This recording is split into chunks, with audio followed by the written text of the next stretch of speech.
Pathanamthitta Mount Zion law college സംഘർഷവുമായി ബന്ധപ്പെട്ട് പെൺകുട്ടിയെ ആക്രമിച്ച കേസിൽ CPIM ഏരിയ കമ്മിറ്റി അംഗം പോലീസിൽ കീഴടങ്ങി. പെരുനാട് ഏരിയ കമ്മിറ്റി അംഗം ജെയ്സൺ ജോസഫാണ് DYSP ഓഫീസിലെത്തി കീഴടങ്ങിയത്. ജെയ്സന്റെ മുൻകൂർ ജാമ്യാപേക്ഷ ഹൈക്കോടതി രണ്ടാമതും തള്ളിയതിനെ തുടർന്നാണിത്. കള്ളക്കേസാണെന്ന് കോടതിയിൽ തെളിയിക്കുമെന്ന് ജെയ്സൺ പറഞ്ഞു. തനിക്കെതിരെ നടന്നത് യൂത്ത് കോൺഗ്രസിന്റെ പക്വതയില്ലാത്ത നേതൃത്വത്തിന്റെ ഗൂഢാലോചനയാണെന്നും ജെയ്സൺ ആരോപിച്ചു. News desk press Malayalam. പവനേറുന്ന തങ്കമാണു നീ, ഒളിമായാത്ത തിങ്കളാണു നീ,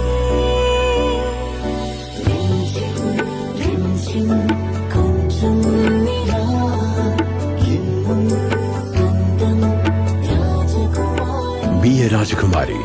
Rajakumari Gold and Diamonds. The trust of Travancore.